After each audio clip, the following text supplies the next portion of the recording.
Number 1. Gerald Robinson was, for most of his life, exactly the kind of man no one questioned. He wore the collar, he spoke softly, he moved through hospitals, schools, and convents with automatic trust granted by tradition rather than earned by scrutiny. In the small, insulated world of religious life, his authority was assumed to be moral, his presence safe. That assumption would protect him for nearly 3 decades after a murder committed inside a convent. In 1980, Sister Margaret Ann Poll was found dead in the sacristy of the chapel at Our Lady of the Angels Convent in Toledo, Ohio. She had been brutally stabbed and strangled. Her body left near the altar in a space defined by silence and ritual. The symbolism of the crime was impossible to ignore, yet investigators were quick to look outward rather than inward. The idea that a priest could commit such violence inside holy ground was, to many, unthinkable. Father Gerald Robinson was present at the convent that day. He was one of the last people to see Sister Margaret alive. He had access, he had opportunity. He had a documented history of tension with her, including disputes over authority and her role in the hospital where he served as chaplain. Yet none of this translated into serious suspicion. The collar acted as a shield. The initial investigation faltered almost immediately. Evidence was mishandled. Leads were ignored. A suspect outside the clergy was briefly considered, then quietly dismissed. The case drifted into cold storage, where it would remain untouched by urgency for years. Sister Margaret became a memory rather than a case, her death absorbed into institutional silence. What few outside the convent walls knew was that Sister Margaret had confided concerns about Father Robinson's behavior. She had spoken to others about his temper, his control, and his fixation on hierarchy. In the rigid structure of religious life, such complaints were delicate, often framed as misunderstandings rather than warnings. To challenge a priest was to challenge the order itself. For decades, Robinson continued his ministry. He counseled the sick. He preached compassion. He officiated rituals centered on forgiveness and redemption. Meanwhile, the murder of a nun inside a chapel remained officially unsolved.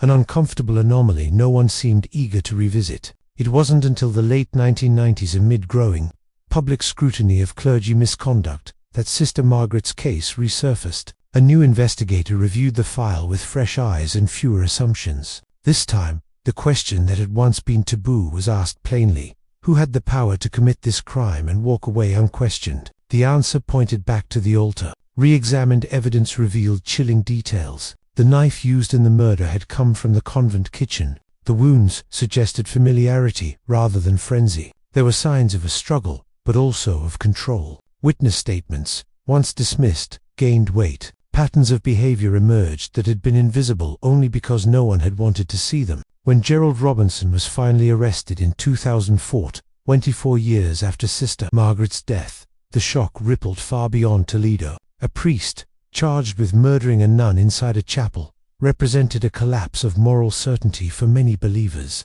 For others, it confirmed long-held suspicions about unchecked power. At trial, Robinson maintained his innocence. He spoke calmly, leaning on the image that had protected him for so long. But this time, the courtroom was not a sanctuary. Testimony detailed his conflicts with Sister Margaret, his presence at the scene, and the institutional failures that had shielded him. The jury was not asked to judge the church, but the weight of that context was unavoidable. In 2006, Gerald Robinson was convicted of murder and sentenced to life in prison. It was the first time in U.S. history that a Catholic priest had been convicted of killing a nun. The verdict was historic, but it arrived too late to answer the deeper questions that lingered. How many years did authority replace accountability? How many warnings were softened into silence? How many people sensed something wrong but believed it was not their place to speak? Sister Margaret Ann Poll did not die because evidence was lacking. She died, in part, because belief overpowered doubt, because questioning a man of God felt more dangerous than trusting him, because the pulpit elevated him beyond suspicion. Gerald Robinson now lives behind bars, stripped of the authority that once made him untouchable. But the space he occupied, the unquestioned center of trust, still exists in many institutions. His case is not just about one murder. It is about what happens when reverence becomes immunity. What part of this case shocked you the most? Would you have escaped or fallen into the trap? Let me know in the comments. For more deep dives into real-life crimes hidden behind power and faith, subscribe and stay tuned for our next investigative documentary. Number 2. Hans Schmidt was ordained as a Catholic priest with the full confidence of the Church behind him. He spoke several languages, quoted scripture effortlessly, and carried himself with an intellectual authority that impressed superiors and parishioners alike. In early 20th century America, where Catholic communities often felt under siege from suspicion and prejudice, a man like Schmidt was not merely trusted, he was protected. That protection would allow one of the most disturbing clerical crimes in American history to unfold almost invisibly, culminating in a murder so grotesque that it shattered the illusion of moral immunity surrounding the pulpit. Schmidt arrived in New York in the early 1900s after assignments in Europe raised quiet concerns about his behavior. Those concerns never followed him in any meaningful way. Records were fragmented, warnings were softened, transfers were routine. The system did not treat patterns as patterns, it treated them as inconveniences. Once in New York, Schmidt was assigned to St. Joseph's Church on the Lower East Side, a densely populated immigrant parish where priests held immense authority over both spiritual and personal matters. It was here that he met Anna Aumala, a young woman employed as a housekeeper. She was devout, obedient, and deeply influenced by religious hierarchy. Schmidt positioned himself as her spiritual guide, then her emotional anchor, and eventually something far more dangerous. Their relationship crossed boundaries almost immediately, but in a world where priests were not questioned and women were expected to submit, the imbalance went unchallenged. Schmidt convinced Anna that their relationship was not sinful, but divinely sanctioned. He performed secret rituals, claimed mystical visions, and framed obedience to him as obedience to God. This was not seduction, it was spiritual domination. Anna believed resistance would condemn her soul. Schmidt knew exactly how to weaponize that belief. By 1913, the relationship had deteriorated. Anna reportedly became fearful. Schmidt grew paranoid. He spoke of divine commands and enemies within the church. His mental state appeared unstable, but instability within clergy was often reframed as intensity or zeal. Again, no one intervened. On September 2, 1913, Anna Aumala disappeared. Days later, dismembered remains were discovered, floating in the Hudson River, wrapped in newspapers, and bound with twine. The brutality was shocking even by the standards of an era accustomed to violence. Investigators followed the trail backward: newspaper dates, rope purchases, movement patterns, and eventually arrived at St. Joseph's Church. Inside the rectory, they found bloodstains. When questioned, Schmidt did not flee. He did not deny involvement. Instead, he confessed calmly, methodically, and without remorse. He described murdering Anna in graphic detail, claiming he had been commanded by God to do it. He spoke of sacrifice, purification, and divine necessity. The confession stunned New York City. For the first time, the unthinkable was undeniable. A Catholic priest had murdered a woman under his spiritual control, dismembered her body, and disposed of her remains, all while living openly within the church. The arrest triggered an immediate crisis. Church officials moved swiftly, not to confront the broader implications, but to contain the damage. Schmidt was removed, isolated, and portrayed as an aberration. His actions were framed as madness, not misconduct, enabled by authority. The institution closed ranks. At trial, Schmidt pleaded insanity. His defense leaned heavily on religious delusion, presenting him as a man overtaken by hallucinations and divine fantasies. Prosecutors countered with evidence of planning, deception, and awareness. Schmidt had purchased tools. He had cleaned the crime scene. He had attempted concealment. This was not an impulsive act, it was controlled violence. Witnesses testified to his manipulative behavior toward women, his fixation on power, and his belief that his priesthood placed him above moral law. Psychiatrists debated his mental state,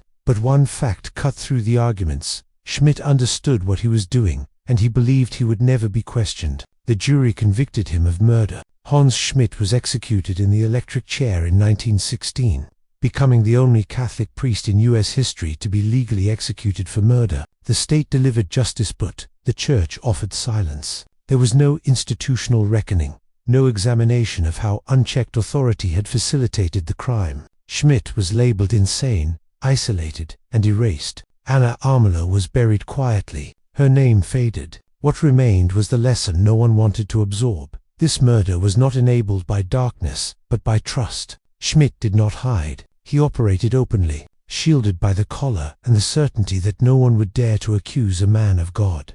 His case exposed a terrifying truth long before modern scandals forced it into public consciousness. Religious authority, when placed beyond question, becomes a weapon, and those who wield it can commit unspeakable acts without resistance, not because no one sees the danger, but because no one is permitted to speak it aloud. Hans Schmidt did not need secrecy, he needed obedience. That is what made him lethal. What part of this case shocked you the most? Would you have escaped or fallen into the trap? Let me know in the comments. For more deep dives into real-life crimes hidden behind power and faith, subscribe and stay tuned for our next investigative documentary.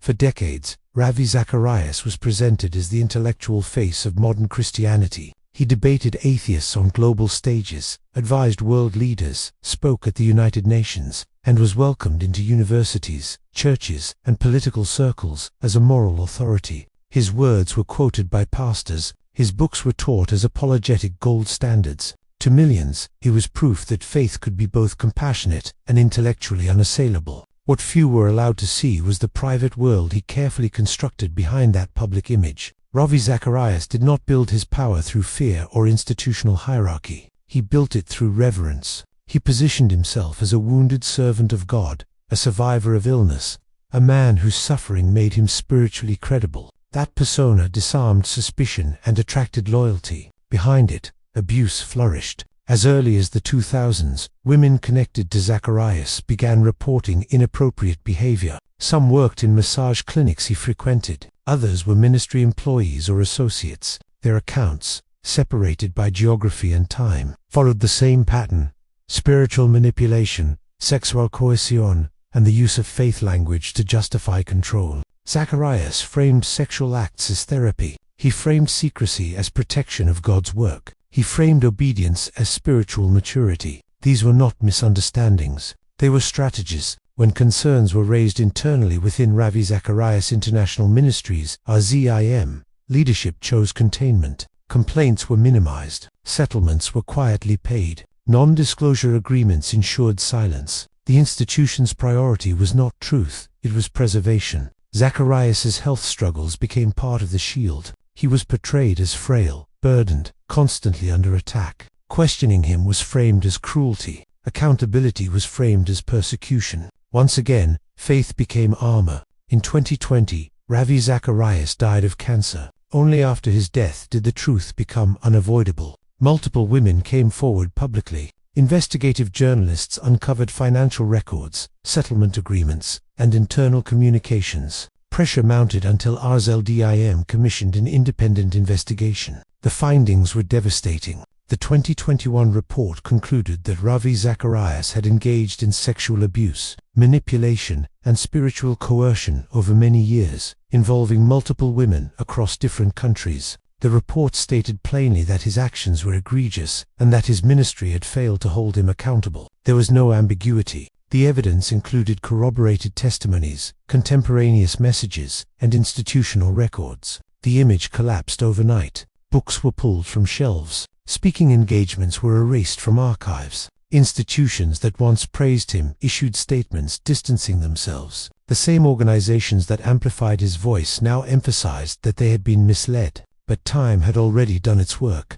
Zacharias would never face trial. The women he abused would never confront him in court. Justice, once again, arrived too late. What makes this case especially painful is how perfectly it illustrates the danger of celebrity faith culture. Zacharias was not protected by secrecy alone. He was protected by admiration. His intellect made him untouchable. His eloquence made him believable. His faith made him unquestionable. And the ministry around him knew. They chose delay. They chose silence. They chose God's reputation over human safety. In the end, Ravi Zacharias' legacy was not undone by enemies of faith. It was undone by the truth he never expected to outlive him. This case stands as one of the clearest warnings in modern religious history. When belief is placed above accountability, abuse does not disappear. It waits, and when time finally strips away the illusion, the damage is already irreversible. What part of this case shocked you the most? Would you have escaped or fallen into the trap? Let me know in the comments. For more deep dives into real-life crimes hidden behind power and faith, subscribe and stay tuned for our next investigative documentary. Bill Gothard never preached from a cathedral. He didn't need one. By the 1970s and 1980s, his influence reached millions of American families, thousands of churches, and some of the most politically connected evangelical households in the United States. Gothard was not a pastor in the traditional sense. He was something more powerful and more dangerous, a teacher whose authority extended into homes, marriages, sexuality, and obedience itself. Through the Institute in Basic Life Principles, IBLP, and its flagship seminars, Gothard shaped a generation of conservative Christian culture. His teachings emphasized absolute authority, sexual purity, submission, and the idea that questioning leadership was equivalent to rebelling against God. Parents trusted him, churches promoted him, politicians praised him, and for decades, no one stopped him. Behind the scenes, young women were already learning what obedience truly meant in Gothard's world. Multiple former staff members and seminar attendees later described how Gothard cultivated an environment where teenage girls and young women were singled out, isolated, and spiritually groomed. He positioned himself as a moral authority, while quietly violating every boundary he preached from the stage. The accusations that would eventually surface were not vague. They were specific, consistent, and repeated across years. Young women reported being summoned alone to Gothard's office. They described him touching them, commenting on their bodies, demanding accountability, and using scripture to justify control. He framed physical contact as comfort. He framed obedience as holiness. He framed silence as faith. This was not a single incident. It was a system. What makes this case especially significant is how many people knew and how long the institution protected him. IBLP was not a fringe group. Its teachings influenced high-profile families, including the Duggar family, who later became internationally famous through reality television. While the Duggar scandals were separate, they drew renewed attention to the culture of silence, authority, and internal handling of abuse promoted by Gothard's teachings. Bill Gothard himself was treated as untouchable. Complaints were handled internally. Victims were discouraged from speaking publicly. Some were told they were spiritually at fault. Others were pressured into forgiveness rather than justice. Law enforcement was rarely involved. The organization's priority was protection of the ministry. For decades, Gothard's seminars continued. He spoke to packed auditoriums. He was welcomed into churches and Christian schools. His books circulated freely. The silence was not accidental. It was enforced. Former insiders later described a culture where loyalty was demanded and dissent punished. Staff members who raised concerns were sidelined or removed. Victims were framed as distractions from God's work. This is how faith became armor. By the early 2010s, the wall finally began to crack. In 2014, more than 30 women came forward with formal complaints accusing Bill Gothard of sexual harassment, abuse, and misconduct. These were not anonymous internet posts. They were documented testimonies collected by IBLP itself. For the first time, the institution could not pretend ignorance, and still, the response was calculated. IBLP announced that Gothard would step down from leadership, not because he was guilty, but to protect the ministry. He was not turned over to police. No criminal investigation was initiated by the organization. No public warning was issued during his decades of influence. He simply disappeared from the spotlight, quietly, conveniently.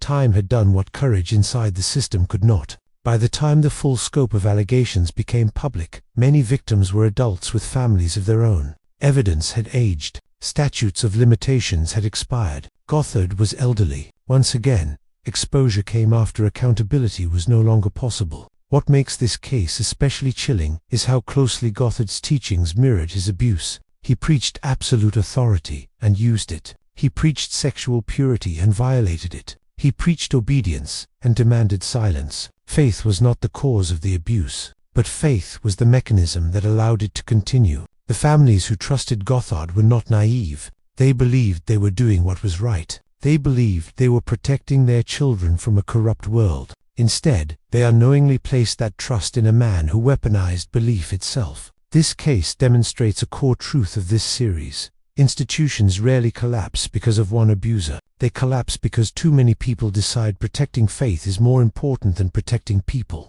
Bill Gothard was never arrested. He was never tried. He was never convicted. Yet his influence reshaped countless lives, many of them permanently. The reckoning came only when time removed the institution's ability to deny, deflect, or delay. Faith survived. Victims survived. but justice never arrived. And that absence is not accidental. It is the product of silence chosen again and again, until time itself became the only witness left. What part of this case shocked you the most? Would you have escaped, or fallen into the trap? Let me know in the comments. For more deep dives into real-life crimes hidden behind power and faith, subscribe and stay tuned for our next investigative documentary.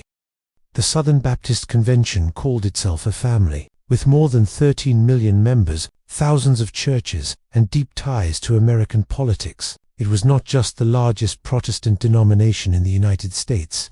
It was one of the most powerful religious institutions in the country. Presidents sought its approval. Politicians courted its leaders. Pastors were treated as moral authorities in entire regions of the nation. And for decades, abuse lived inside that family, quietly, repeatedly, and with institutional protection. Unlike cases centered on a single charismatic leader, this one unfolded across hundreds of churches, thousands of victims, and a governing structure that insisted it had no responsibility while quietly managing damage behind closed doors. The pattern was always the same. A pastor was accused of sexual abuse, often involving minors. Church leaders handled it internally. The pastor resigned quietly, or was encouraged to move on. The congregation was told nothing, or given a carefully worded explanation. No centralized warning was issued. Law enforcement was often not contacted. The pastor resurfaced elsewhere. The children left behind carried the consequences. For years, survivors attempted to raise alarms.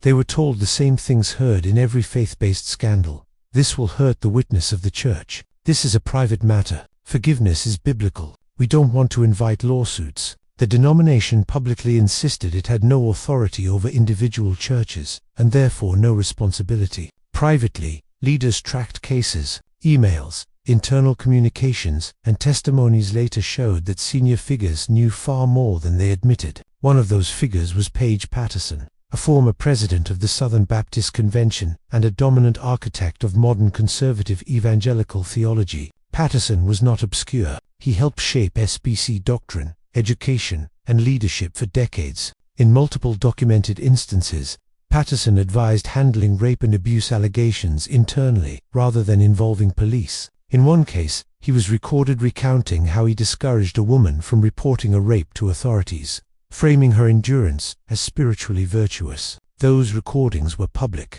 The consequences were not immediate. For years, Patterson retained influence. Another key figure was Russell Moore, former president of the Ethics and Religious Liberty Commission. Moore later acknowledged that SBC leadership had failed survivors and protected abusers. His statements confirmed what victims had been saying all along, that complaints were routinely minimized or ignored to avoid scandal. The breaking point came in 2022. An independent investigation commissioned by the SBC released a report that shattered the denomination's public narrative. The findings were devastating. Investigators confirmed that SBC leaders had, for years, kept a secret internal database of accused pastors and church leaders, while publicly denying such a list existed. Survivors who reached out for help were often dismissed, blamed, or warned against going to the media. Emails showed leaders discussing public relations strategies, legal exposure, and reputation management, while victims pleaded for protection.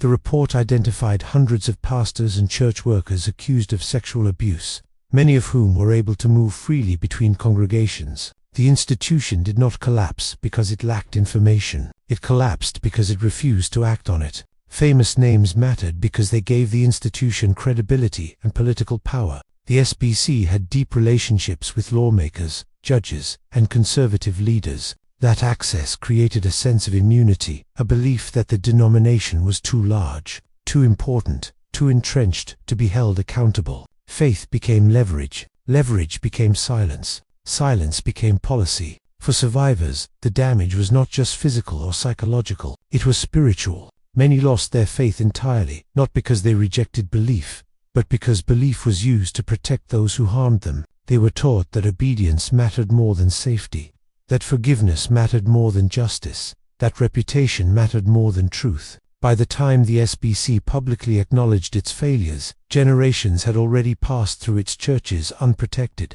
Once again, accountability arrived only after exposure was unavoidable. And once again, Time did what institutions refused to do when it mattered. This case confirms the pattern running through every story in this series. Abuse survives not because faith exists, but because authority goes unchallenged. Institutions do not fail suddenly. They fail slowly, quietly, decision by decision, until time strips away the protection they built for themselves. And when that happens, belief is not destroyed. Illusion is. What part of this case shocked you the most? Would you have escaped or fallen into the trap? Let me know in the comments. For more deep dives into real-life crimes hidden behind power and faith, subscribe and stay tuned for our next investigative documentary. For generations, the Catholic Church was not just a religious institution in Boston, it was the city's moral spine. Parishes shaped neighborhoods, priests baptized children, buried parents, and were trusted with secrets no one else was allowed to hear. The authority of the Church was so absolute that questioning a priest felt indistinguishable from questioning God. That authority would protect one of the largest, most systematic abuse cover-ups in modern history. At the center of it stood Cardinal Bernard Law, one of the most powerful Catholic figures in America. Appointed Archbishop of Boston in 1984, Law was not a fringe cleric. He was a Vatican insider, a public intellectual, and a close associate of multiple popes. Presidents attended Mass with him. Politicians sought his counsel. His word carried enormous weight. Behind that authority was a secret the institution had been managing for decades. Priests were abusing children. Not once, not occasionally, systematically. And the Church knew. Long before the story reached the public, complaints had been filed. Parents had come forward. Internal records documented allegations against priests, such as John Gehane, who would later become one of the most notorious abusers in American history. The response was not intervention, it was relocation. When accusations surfaced, priests were quietly moved from parish to parish. Congregations were not warned. Parents were not informed. Law enforcement was not contacted. Counseling was offered not to victims, but to perpetrators. Church officials framed abuse as a moral failing, not a crime. This distinction mattered, because if it was a sin, it could be forgiven. If it was a crime, it demanded accountability. Cardinal Law approved transfers knowing full well what the allegations involved. Internal documents later revealed that the archdiocese tracked complaints, assessed legal risk, and prioritized minimizing scandal over protecting children. Faith was used as a shield.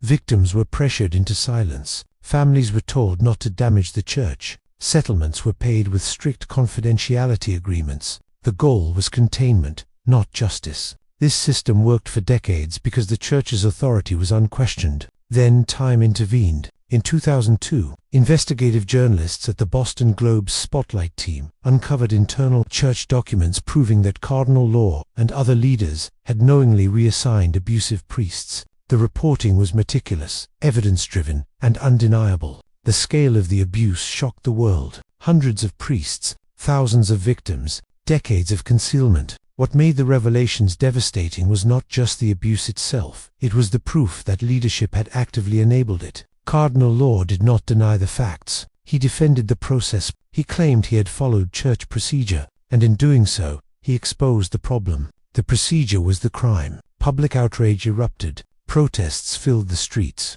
Survivors finally found credibility. Lawsuits followed. Settlements reached into the hundreds of millions. In 2002, Cardinal Bernard Law resigned, but he was not punished. Instead, he was quietly relocated to Rome, where he was given a prestigious Vatican position and lived under Church protection until his death in 2017. No trial, no criminal conviction, no personal accountability. Time had exposed the truth, but power still softened the consequences. The impact of the Boston revelations spread globally. Similar patterns emerged across Ireland, Germany, Australia, Latin America, and beyond. The same playbook repeated: internal handling, reassignment, silence, delay. Faith institutions did not invent abuse. They perfected its concealment. For survivors, the harm extended beyond childhood trauma. Many lost faith entirely, not because belief failed, but because belief was used to invalidate their pain, to prioritize reputation,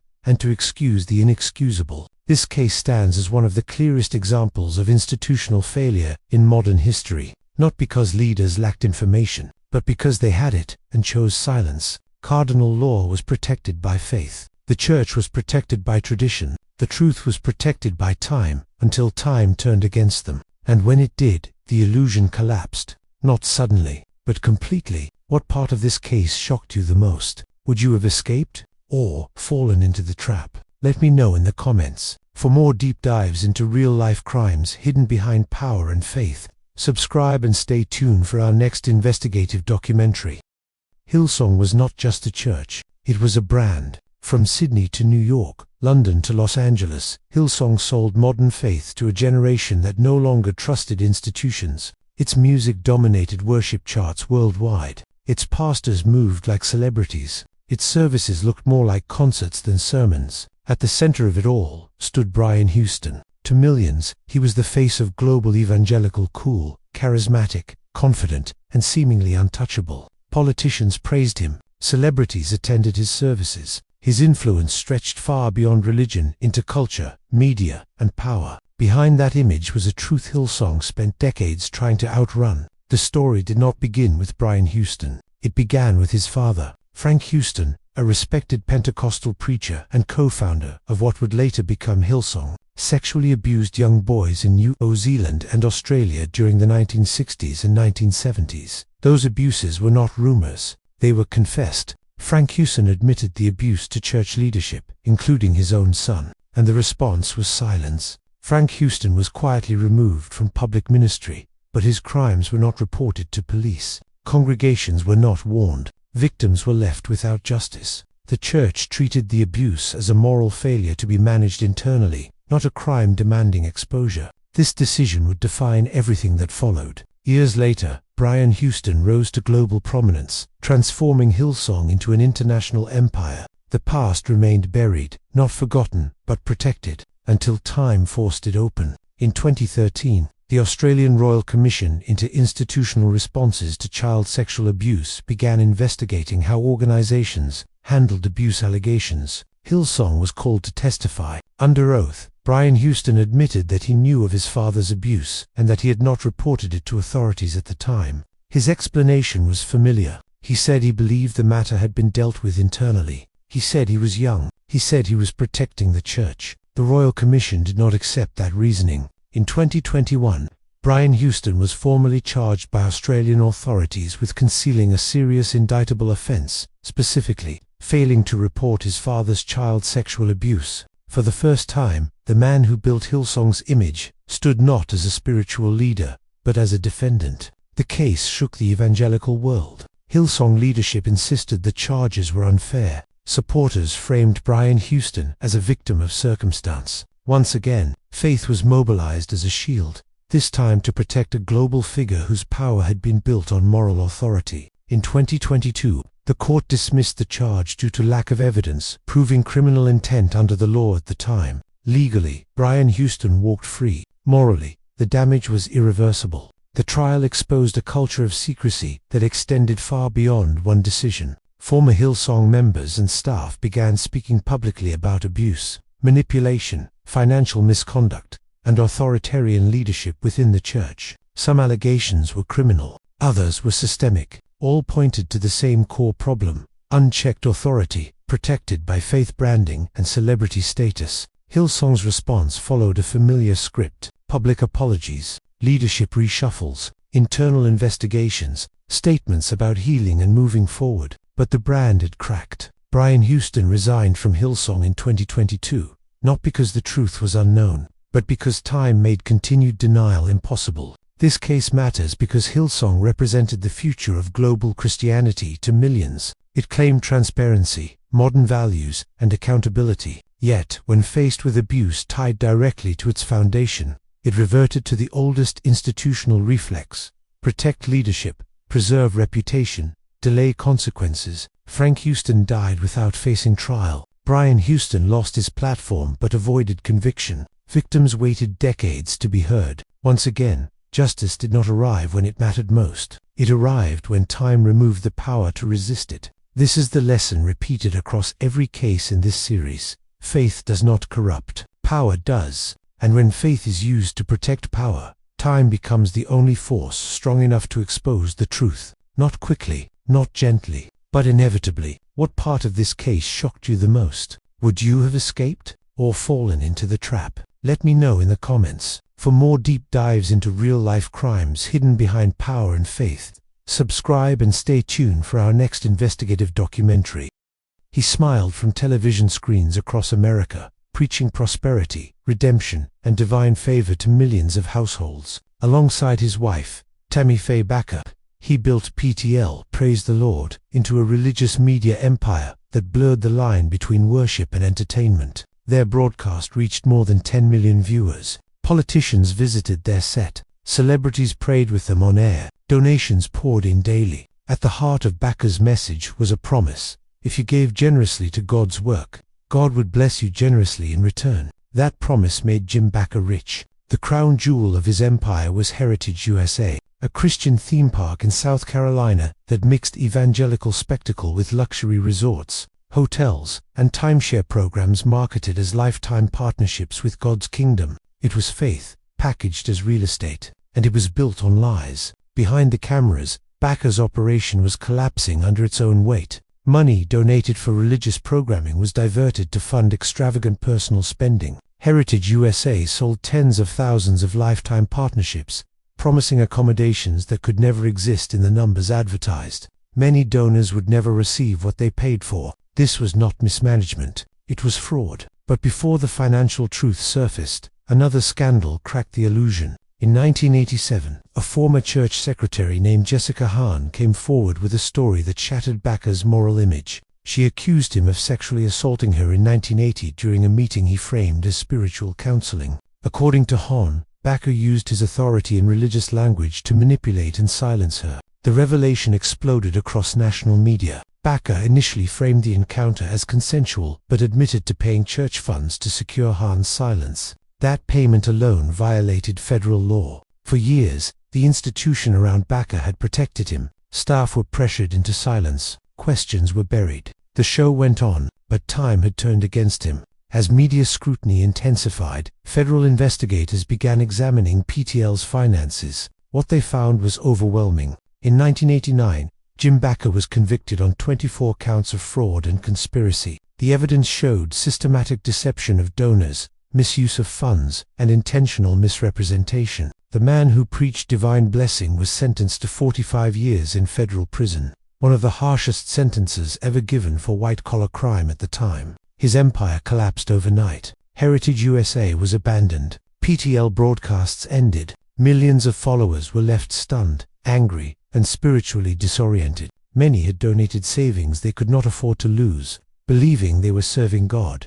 Bakker appealed his sentence, and while the length was later reduced due to sentencing errors, the convictions stood. He ultimately served nearly 5 years in prison before his release in 1994. Prison did not erase his faith, but it stripped away his protection. In later years, Jim Bakker returned to televangelism, claiming repentance and transformation, yet controversy followed him again, including false health claims and legal actions related to misleading products, reinforcing the same pattern that defined his rise. The Jim Bakker case is not just about hypocrisy, it is about how faith, when merged with unchecked authority and celebrity, becomes a tool of exploitation. Bakker was not protected because people lacked evidence. He was protected because people believed, and belief made doubt feel like betrayal. Institutions circled him, supporters defended him, warnings were ignored, until time forced the truth into daylight. This case stands as a reminder that religious language can inspire hope,